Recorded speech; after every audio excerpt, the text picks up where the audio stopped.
कल्पना गर्नुहोस् तपाईँ एउटा सानो हिमाली देशमा बस्नुहुन्छ जुन दुई ठूला शक्तिशाली देशहरूको बीचमा परेको छ। एकातिर भारत 1 अर्बभन्दा बढी जनसङ्ख्या भएको संसारकै ठूलो लोकतान्त्रिक देश, अर्कोतिर चीन धेरै शक्तिशाली देश, ठूलो जनसङ्ख्या र धेरै पैसा भएको देश। तपाईले लिने हरेक निर्णयलाई नियालेर हेरिन्छ, तपाईले बनाउने हरेक मित्रतालाई शङ्का गरिन्छ।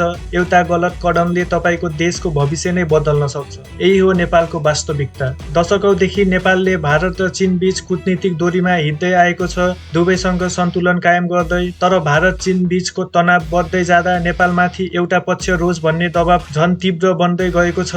तर यदि नेपालले साँच्चै एउटा पक्ष रोज्यो भने के हुन्छ? भारत रोज्दा सुरक्षा सुनिश्चित हुन्छ कि आर्थिक निर्भरता बढ्छ?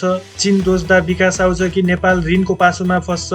आज हामी यी दुवै सम्भावनाहरूलाई विश्लेषण गर्नेछौँ र किन यो निर्णय नेपालकै इतिहासकै सबैभन्दा निर्णायक मोड हुन सक्छ भन्ने कुरा बुझ्नेछौँ।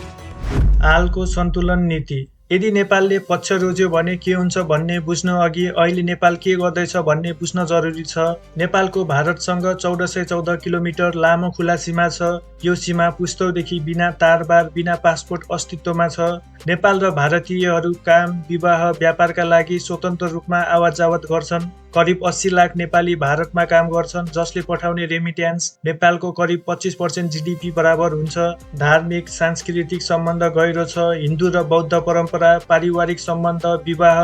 भारतले परम्परागत रूपमा नेपाललाई आफ्नो प्रभाव क्षेत्रभित्रको देश, झन्डै आफ्नो सानो भाइ जस्तै ठानेको छ। तर त्यसपछि चीन सक्रिय हुन थाल्यो। पछिल्ला 15 वर्षमा चीनले बेल्ट एन्ड रोड इनिसिएटिभ मार्फत नेपालमा अरबौं लगानी गर्यो। सडक, जलविद्युत, विमानस्थल, हिमाल पार गर्ने रेलमार्गका बाचा। 2015 मा भारतले संविधान विवादको बेला अघोषित नाकाबन्दी लगाएपछि इन्धन र औषधिको अभाव हुँदा चीनले तेल ट्याङ्कर सहित सहयोग गर्यो। त्यो क्षणले सबै कुरा बदल्यो। नेपालले बुझ्यो एकमात्र देशमा निर्भर हुनु खतरनाक छ। त्यसपछि नीति बन्यो स्ट्र्याटेजिक हेडिङ। दुवैसँग खेल्ने, दुवैबाट फाइदा लिने, तर कसैप्रति पूर्ण प्रतिबन्ध नहुने। सिनेरियो 1 भारत रोज्दा। अब सोचौं, यदि नेपालले खुल्लमखुल्ला भारतको पक्ष लियो भने के हुन्छ? यसका केही तुरन्तै देखिने फाइदाहरू हुन्छन्। सबैभन्दा पहिलो, सुरक्षा। भारतसँग संसारकै शक्तिशाली सेनामध्ये एक छ। यदि नेपाल भारतसँग मजबुत रूपमा जोडियो भने बाहिरबाट आउने खतरा धेरै हदसम्म हट्छन्। दोस्रो, आर्थिक फाइदा। नेपाल भारतको खुला सीमा झन महत्त्वपूर्ण हुन सक्छ। भारतबाट नेपालमा उद्योग, व्यापार र प्रविधिमा धेरै लगानी आउन सक्छ। नेपाली युवाहरूले भारतमा सजिलै काम पाउने अवसर बढ्छ। तेस्रो, राजनैतिक स्थिरता। भारत नेपालमा स्थिर सरकार र लोकतन्त्र चाहन्छ, त्यसैले नाकाबन्दी, अनावश्यक दबाव जस्ता समस्या दोहोरिन नपाउने सम्भावना बढ्छ। तर त्यहीबाट समस्याहरू पनि सुरु हुन्छन्। सबैभन्दा ठूलो कुरा, नेपालले आफ्नो निर्णय गर्ने स्वतन्त्रता बिस्तारै गुमाउन सक्छ। विदेश नीति धेरै हदसम्म भारतको चाहना अनुसार चल्न थाल्छ। युएन वा अन्य राष्ट्रिय मञ्चमा नेपालले भारतकै पक्षबाट बोल्नुपर्ने दबाव पर्न सक्छ। अर्कोतर्फ चीनसँग सुरु भएको धेरै ठूलो परियोजना अचानक रोकिन सक्छन्। सडक, रेल, जलविद्युत जस्ता योजनामा लगानी गरिएको अरबौं रुपैयाँ अलपत्र पर्न सक्छन्। चीनले पनि प्रतिक्रिया दिन सक्छ, तिब्बत हुँदै जाने व्यापार रोक्न सक्छ वा नेपाली सामानमाथि प्रतिबन्ध लगाउन सक्छ।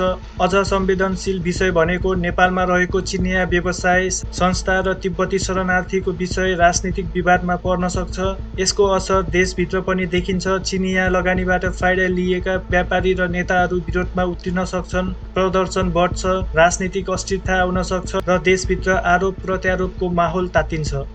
सिनेरियो 2 चीन रोज्दा। अब अर्को कुरा सोचौं, यदि नेपालले भारतलाई छोडेर चीनको पक्ष लियो भने के होला? यसका केही तुरन्त देखिने फाइदाहरू हुन्छन्। सबैभन्दा पहिलो, विकास। चीनले नेपालमा ठूला निर्माण काम छिटो गरिदिन सक्छ। काठमाडौँदेखि ल्हासासम्म रेल आउने कुरा अगाडि बढ्न सक्छ। सडक, विमानस्थल, जलविद्युत आयोजना छिटो बन्न थाल्छन्। नेपाल चीनका लागि दक्षिण एसियामा धेरै महत्त्वपूर्ण देश बन्छ। यसको बदलामा चीनले राजनीतिक समर्थन दिन सक्छ, नयाँ प्रविधि ल्याउन सक्छ र व्यापारमा पनि सुविधा दिन सक्छ। एउटा भावनात्मक पक्ष पनि हुन्छ। धेरै नेपालीलाई अब भारतको भर पर्नु पर्दैन भन्ने महसुस हुन सक्छ। देशभित्र राष्ट्रवादी भावना बलियो हुन सक्छ। तर यसको मूल्य निकै भारी हुन सक्छ। भारतले यसलाई सीधा विश्वासघातका रूपमा हेर्न सक्छ। त्यसपछि भारतको प्रतिक्रिया कडा हुने सम्भावना धेरै हुन्छ। नेपाल भारत खुला सीमा कडै हुन सक्छ वा केही हदसम्म बन्द पनि हुन सक्छ। भारतमा काम गर्ने करिब 80 लाख नेपाली समस्यामा पर्न सक्छन्। यसले गर्दा नेपालमा आउने रेमिट्यान्स घट्न सक्छ, जसले देशको अर्थतन्त्रलाई ठूलो धक्का दिन सक्छ। नेपाल समुद्रसम्म पुग्न अझै पनि भारतमै निर्भर छ। चीन हुँदै बाटो लामो, महँगो, कठिन र धेरै भरपर्दो छैन। भारतले व्यापार रोक्ने, आर्थिक दबाव बढाउने र नेपालभित्र राजनीतिक अस्थिरता बढ्न सक्ने सम्भावना हुन्छ। अझ ठूलो जोखिम भनेको ऋण। श्रीलङ्काले ऋण तिर्न नसक्दा हम्बनतोता बन्दरगाह 79 वर्षको लागि चीनलाई दिनु पर्यो। पाकिस्तान पनि चिनिया ऋणको भारी बोझमा छ। नेपाल पनि सावधान नभए त्यही अवस्थामा पुग्न सक्छ। सांस्कृतिक रूपमा पनि समस्या हुन सक्छ। साधारण नेपालीको भारतसँग गहिरो सम्बन्ध छ। धर्म, भाषा, परिवार र दैनिकी यी सम्बन्ध कमजोर हुँदा समाजमै तनाव देखिन सक्छ। सिनेरियो 3 सबैभन्दा बुद्धिमानी बाटो। यी दुवै अवस्था हेर्दा एउटा कुरा प्रष्ट हुन्छ, नेपालले भारत वा चीन मध्ये कुनै एक मात्र रोज्नु देशका लागि निकै जोखिमपूर्ण हुन सक्छ।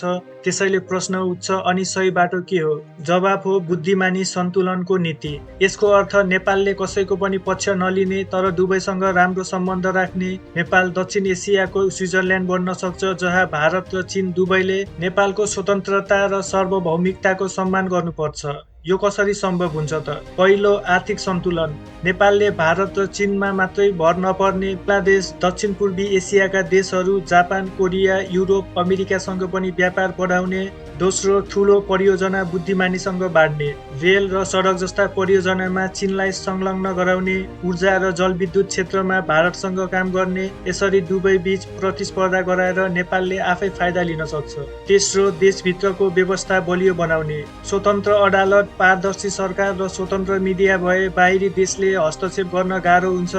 चौथो, सैन्य सन्तुलन कायम राख्ने। कुनै पनि देशलाई नेपालको भूमिमा सैनिक आधार बनाउन नदिने। गोर्खा सैनिकको ऐतिहासिक परम्परा जोगाइराख्ने, तर नेपाल आफै कुनै युद्ध वा शक्ति सङ्घर्षमा नफस्ने। यस्ता उदाहरण विश्वमा छन्। भुटानले सन्तुलनको नीति अपनाएको छ। सिङ्गापुरले ठूला शक्तिहरूसँग सन्तुलन मिलाउँदै विकास गर्यो।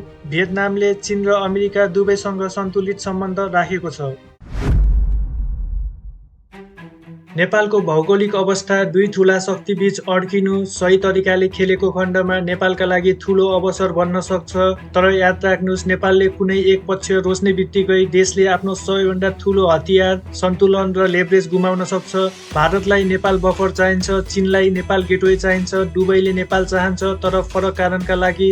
साँचो प्रश्न यो होइन कि नेपाल कुन पक्ष रोज्छ, साँचो प्रश्न यो हो के नेपालका नेताहरू यो सन्तुलन चलाउन सक्षम छन्। भू राजनीतिमा कहिलेकाहीँ कसैको पक्ष नलिनु नै सबैभन्दा बुद्धिमानी निर्णय हुन्छ। हिमाल लाखौं वर्षदेखि दुई सभ्यताबीच उभिएको छ।